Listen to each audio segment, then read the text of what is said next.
तो हेलो साथियों, मैं आपका पंकज सर। मेरा channel concept of physics bye Pankaj sir, इसमें आपका स्वागत है। और हम लोग आज कुछ प्रॉब्लम्स करेंगे। तो प्रॉब्लम्स जो होगी वो बेस्ड होगी कूलम्ब्स लॉ पे।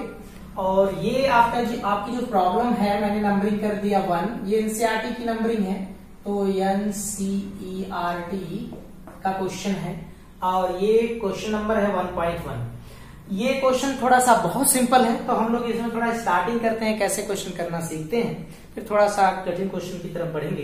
तो इस क्वेश्चन में ये what is the force between two small charge sphere having charge of 2 × 10⁻⁷ and 3 × 10⁻⁷ coulomb placed 30 centimetre apart in air. तो मैं समझाऊंगा आपको। क्वेश्चन ये कह रहा है कि दो चार्ज हैं और वो दोनों चार्ज कैसे हैं।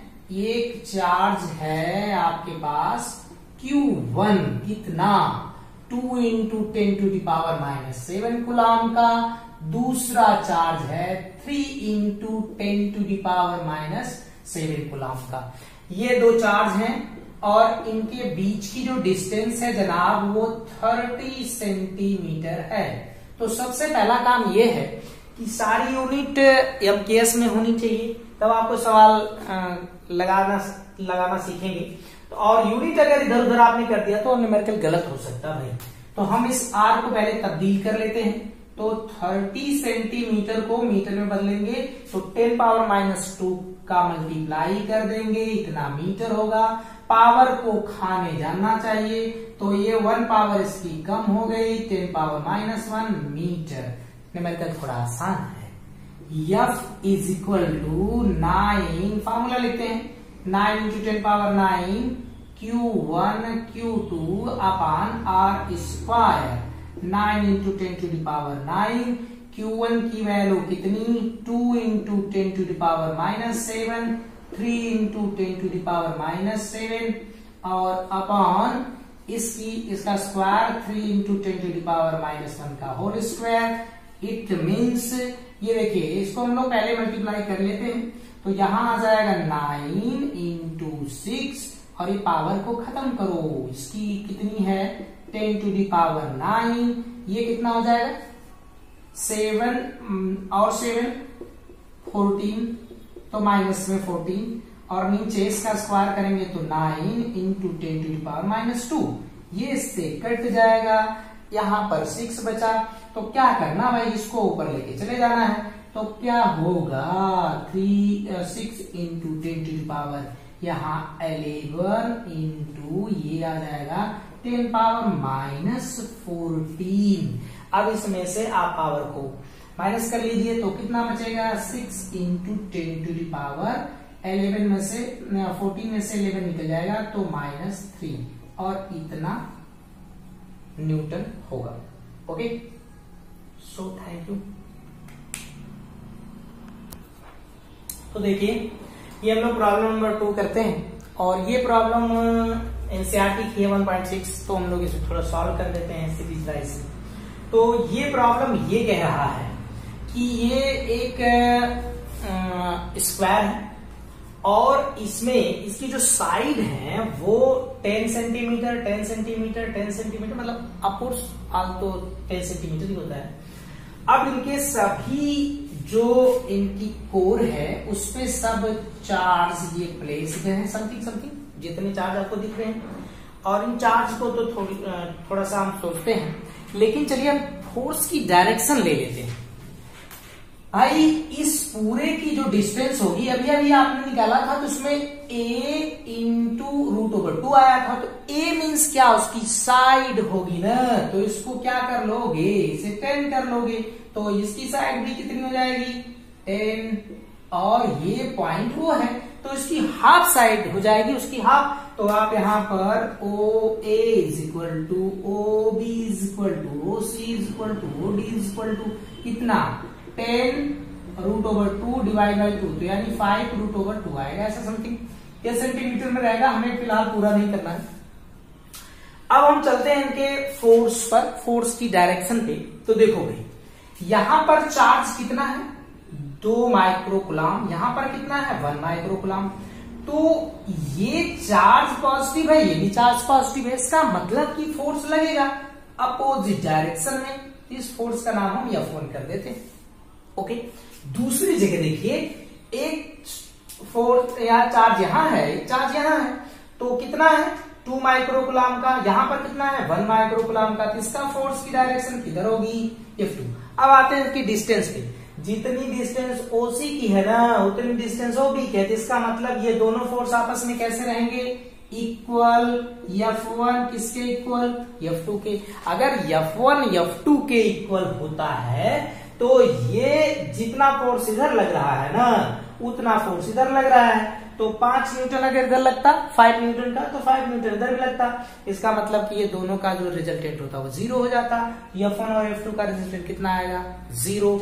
अब आते हैं हम लोग एक दूसरे इस पे, यहाँ देखिए ये पॉजिटिव चार्ज और ये नेगेटिव चार्ज, तो भाई पॉजिटिव और नेगेटिव पे होता है अट्रैक्शन, तो इस फोर्स का नाम रख लेते हैं F3। यहाँ पर देखिए ये माइनस चार्ज और यहाँ जो सेंटर पे रखा गया वो पॉजिटिव चार्ज, तो इस पे अट्रैक्शन। अब आते हैं, क्या ये भी फोर्स इक्वल है, देखो यहाँ पर 1 माइक्रोकुलाम का चार्ज, यहाँ पर -5 माइक्रोकुलाम का चार्ज, तो ये -5 माइक्रोकुलाम का चार्ज, और इनके बीच की डिस्टेंस, सबके बीच की डिस्टेंस सेम टू सेम है, तो इसकी भी बीच की डिस्टेंस इतनी ही रहेगी। इसका मतलब कि जितना फोर्स यहाँ लगेगा उतना फोर्स यहाँ लगेगा, तो यहाँ से फोर्स F3 और F4 भी इक्वल होंगे। तो अगर ये फोर्स इक्वल होते तो इसका रिजल्टेंट कितना आता भाई, इसका रिजल्टेंट जो फोर्स होगा वह F1 माइनस F2 होता। एक फोर्स की डायरेक्शन और दूसरी तरफ है, बट ये दोनों फोर्स इक्वल हैं, तो इसका रिजल्टेंट कितना 0। इनका रिजल्टेंट आप निकालते तो ये कितना आता भाई, रिजल्टेंट फोर्स बोलो F3 माइनस F4, इसका भी तो 0 आता। तो नेट फोर्स कितना लगता, तो बस कुछ नहीं करना था, नेट फोर्स ऑन, बोलिए कौन सा चार्ज, चार्ज Q कितना होगा, ये 0 + 0 यानी कि 0, तो इस पे कोई भी फोर्स नहीं लगेगा। Okay right. तो देखिए हम लोग प्रॉब्लम नंबर 3 करेंगे, और ये प्रॉब्लम मैंने पूरी लिखी नहीं है क्या कह रहा है, लेकिन मैं आपको समझा देता हूं।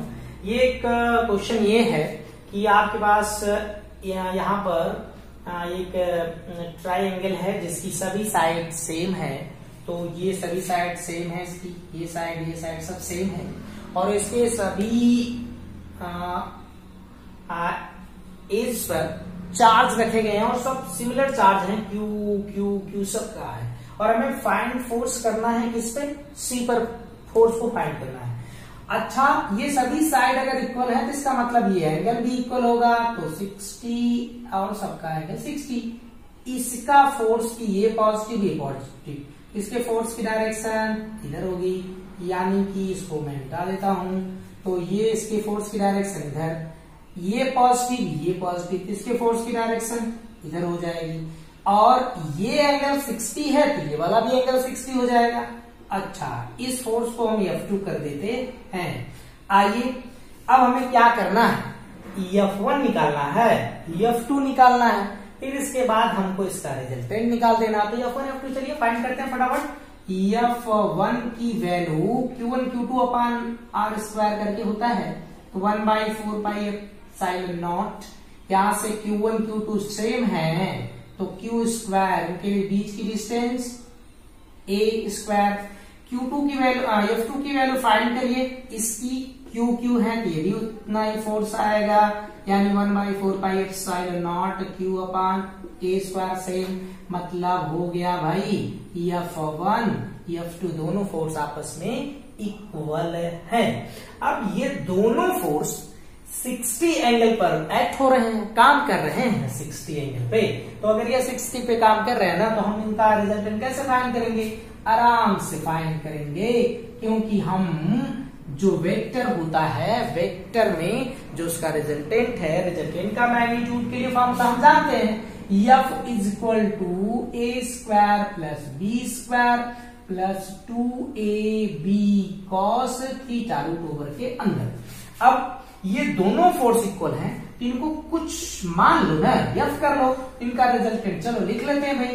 F dash is equal to क्या होगा, इसमें होगा f1 स्क्वायर, यहां होगा f2 स्क्वायर, यहां होगा f1 f2 cos 60। आइए सबकी वैल्यू रखी जाए, इसमें पुटअप किया जाए फटाफट। यहां पर आ जाएगा कितना भाई, f की वैल्यू, f1 की वैल्यू, f2 की वैल्यू सब सेम, यानी कि f square plus f square plus 2 f square cos 60 की वैल्यू 1/2, तो कैंसिल, यहां पर आ जाएगा, सबको मल्टीप्लाई करिए तो कितना, ऐड करिए तो कितना आ जाएगा भाई,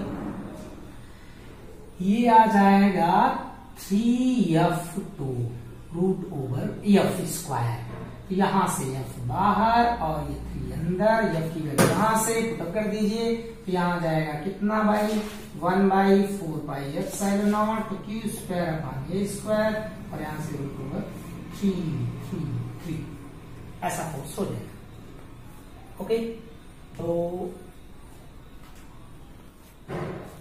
देखिए हम लोग तीसरी प्रॉब्लम करेंगे। एनसीईआरटी का क्वेश्चन है और ये बड़ा मजेदार क्वेश्चन है, बहुत ही इंटरेस्टिंग क्वेश्चन है। Suppose a sphere A and B have identical size, a third sphere of same size but uncharged is brought in the contact with the second and final remove from both. Say, what is the new force of repulsion between A and B? वो question में कह रहा है कि दो आपके पास charge sphere हैं, तो चलिए हम लोग चार्ज स्फीयर ले लेते हैं, एक चार्ज ये है और एक चार्ज स्फीयर ये है, इनका नाम लिख लेते हैं A।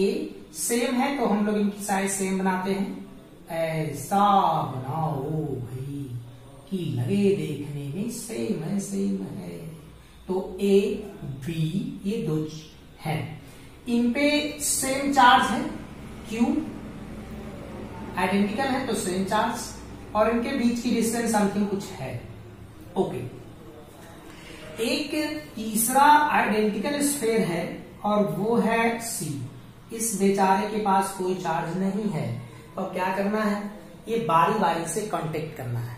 पहली बार इससे कांटेक्ट कराइए, तब इसके पास चार्ज कितना आएगा, इसके पास चार्ज ऑन A। देखो भाई, एक चार्ज बॉडी और एक अनचार्ज बॉडी को जब आप एक दूसरे के कांटेक्ट में लाते हैं तो क्या होता है, जो चार्ज बॉडी है ना वो अपना चार्ज अनचार्ज बॉडी को देने लगती है, जब तक कि दोनों के चार्ज सेम नहीं हो जाते। कहने का मतलब कि इसके पास कोई चार्ज नहीं, इसके पास चार्ज है, तो इस A के पास कितना चार्ज आएगा, तो हम लोग इसको क्या करेंगे, एवरेज निकालते हैं इसका। तो देखो 0 इसके पास नहीं था, इसके पास था, तो ऑन एवरेज दोनों के पास कितने कितने चार्ज आ जाएंगे, हाफ। तो हमने एक चीज निकाला कि ये चार्ज किसके पास है, A के पास है। अब यही काम जब ये चार्ज हो गया, अब इसके पास कितने चार्ज आ गए भाई, अब इसके पास चार्ज आ गए C के पास कितना चार्ज है, Q/2, ये C है। अब इसको इसके कांटेक्ट में फिर से लाया जाए B के कांटेक्ट में। ओके, तो B के कांटेक्ट में ऐसे ला दिया गया, इसके पास Q/2, इसके पास Q, ये B है और ये C कांटेक्ट में लाया गया। तो जब इसके कांटेक्ट में लाया गया तो फिर B के पास कितना चार्ज आ जाएगा, तो चलो चेक करते हैं। तो चार्ज ऑन B, बोलो, इसकी एवरेज निकालेंगे, Q + Q/2 पूरे के बाई 2, तो यहाँ 2 3 और नीचे 4, यानी 3Q/4, इतना चार्ज आ गया B के पास। ओके, इतना ही चार्ज C के पास भी आ गया। अब वो कह रहा है कि न्यू फोर्स कितना होगा, तो हम एक न्यू फिगर बनाते हैं, नया फिगर। अच्छा, नया फिगर देख लो।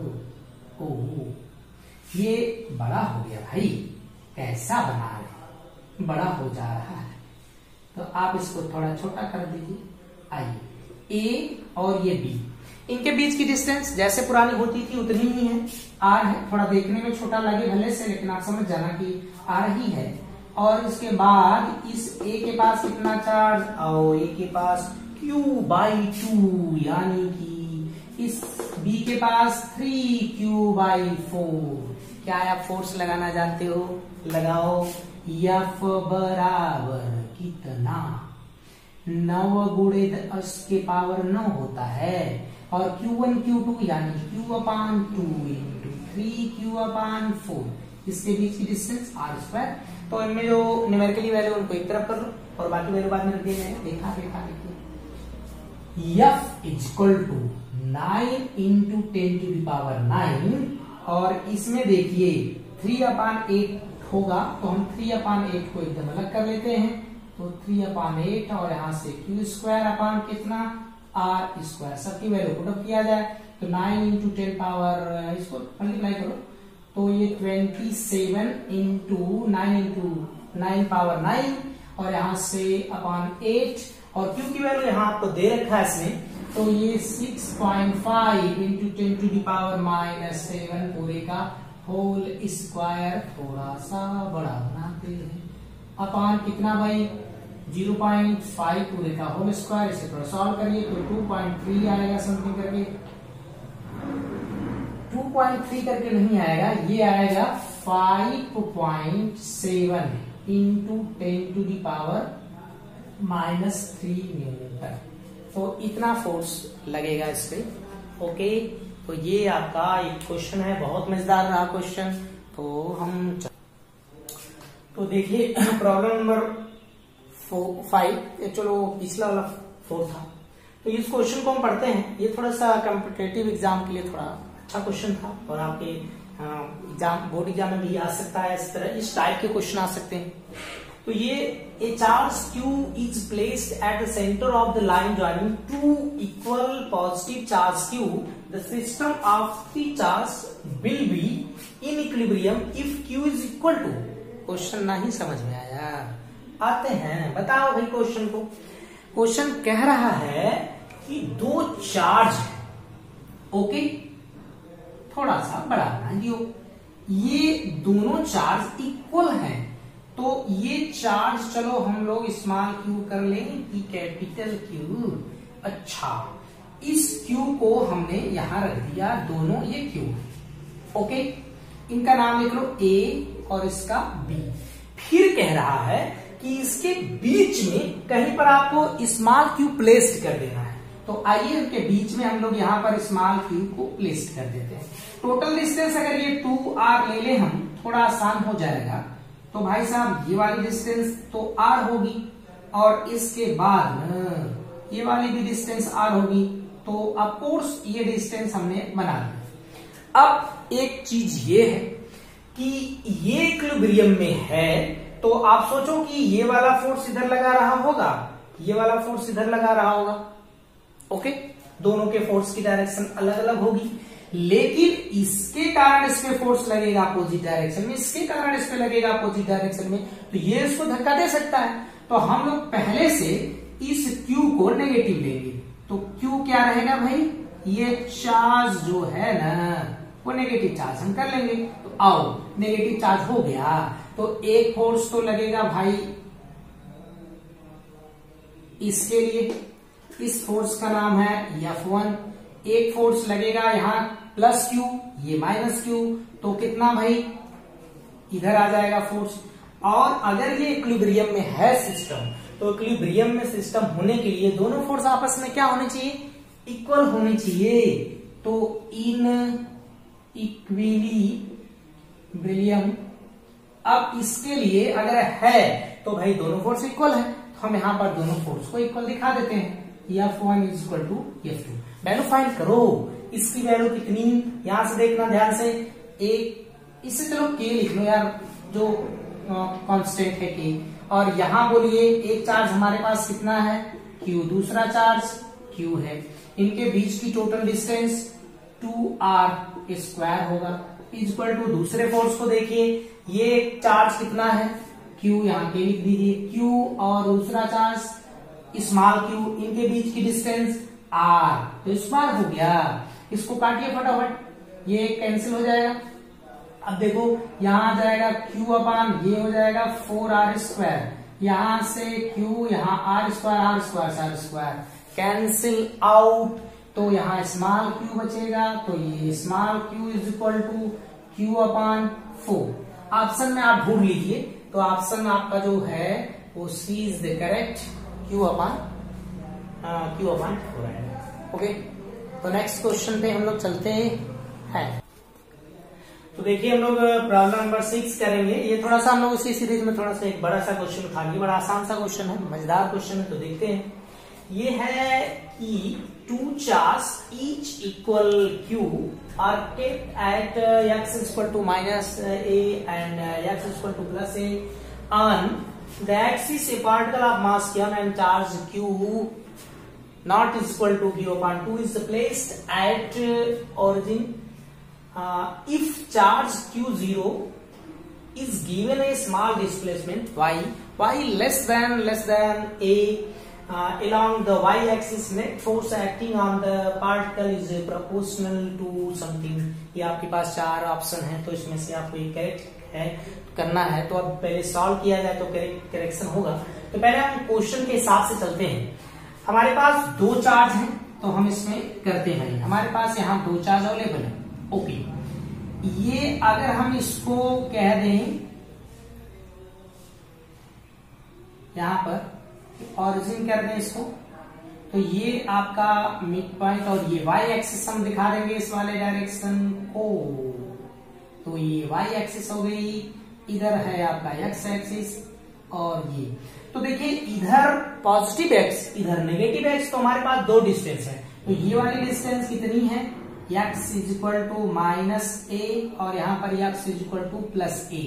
इट मीन्स डिस्टेंस तो माइनस और प्लस नहीं होती है, तो ये भी डिस्टेंस a, ओके, ये वाली भी डिस्टेंस कितना a होगी। अब दूसरी बात ये है कि यहाँ पर चार्ज q+ में ऐसा रख दिया जाए।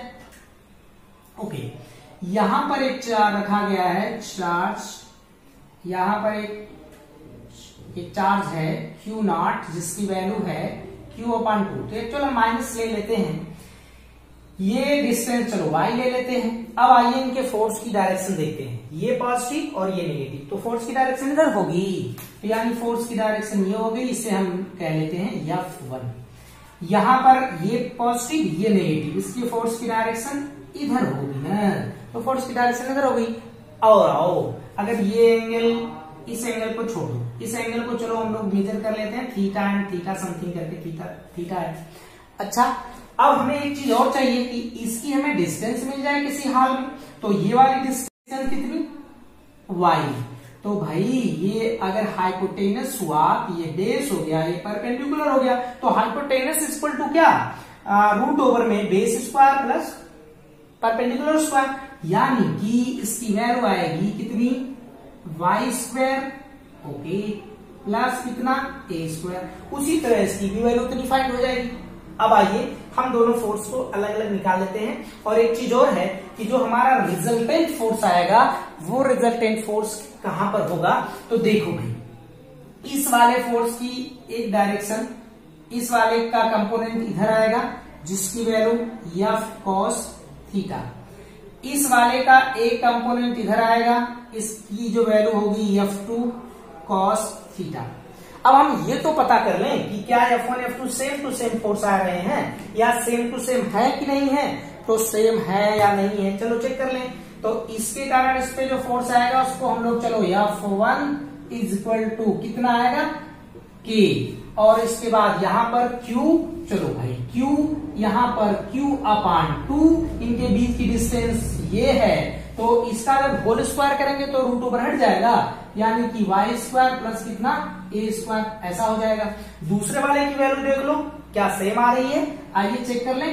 F2 is equal to K Q into Q/2, और यहां से फिर से y² प्लस a², यानी सेम है, तो दोनों वैल्यू सेम, तो नेट फोर्स कितना आएगा, आओ नेट फोर्स निकालते हैं। तो F नेट कितना आएगा, इसका एक कंपोनेंट इधर है, इसका भी एक कंपोनेंट इधर है, यानी दोनों कंपोनेंट आपस में ऐड होंगे तो ये आएगा F1 cos theta plus F2 cos theta. लेकिन आपने हमसे बताया कि ये दोनों फोर्स आपस में इक्वल हैं, तो दोनों फोर्स इक्वल हैं तो क्या करोगे यार, F1 इसकी भी जगह रख दो, तो ये F1 cos theta plus F1 cos theta, it means 2F1 cos theta. आइए F1 की वैल्यू यहां से आप पुटअप कर दीजिए, तो यहां दिख रहा है कि नहीं, आइए यहां पर F net is equal to, यहां आ जाएगा जनाब 2 और इसके साथ साथ ये वैल्यू यहां पुटअप करिए तो Q is equal Q into Q अपान 2 और इसके साथ साथ y square plus a square into, अब cos थीटा की वैल्यू कैसे फाइंड करेंगे, अगर हम इस वाले एंगल के लिए लेंगे तो ये आपका बन जाएगा बेस, ये परपेंडिकुलर और ये हाइपोटेनस, तो cos इक्वल टू क्या होता है, बेस अपान हाइपोटेनस, तो बेस इसका कितना y और इसका हाइपोटेनस कितना भाई, रूट ओवर में कितना y square plus a square. इनको आप थोड़ा सा सॉल्व करिए, कैंसिल हो जाएगा तो यहां से आ जाएगा k क्यू स्क्वायर, यहां कर लीजिए अपान, ये देखिए इसकी पावर 1/2, इसकी पावर 1, तो it means y square plus a square, total power कितना 3/2 और यहां से बच गया कौन y। तो आपसे क्वेश्चन में ये पूछ रहा था कि जो नेट फोर्स है वो किसके प्रोपोर्शनल होगा, कितनी पावर के प्रोपोर्शनल होगा, तो देख लो ये सारी वैल्यू हम कांस्टेंट ले सकते हैं, उसने हमें बताया है कि जो y है वो वेरी वेरी लेस है किससे, a से, तो यहाँ y का मामला खत्म, अगर y का मामला खत्म तो कितना बचेगा, ये हो जाएगा नेट फोर्स, यहां से k q square into y और अपान कितना भाई, ये खत्म हो जाएगा, इसकी पावर इससे कैंसिल हो जाएगी तो a पावर 3, तो यहां से आपको टोटली मिल जाएगा कि ये किसके प्रोपोर्शनल है, y के प्रोपोर्शनल, a की वैल्यू ज्यादा है और क्यू स्क्वायर की वैल्यू नहीं बदल रही है, तो इसका मतलब ये पूरा कांस्टेंट हो गया, तो y किसके प्रोपोर्शनल होगी, तो ये आपका आंसर करेक्ट है। तो ये आपका एक अच्छा सा क्वेश्चन रहा, तो धन्यवाद।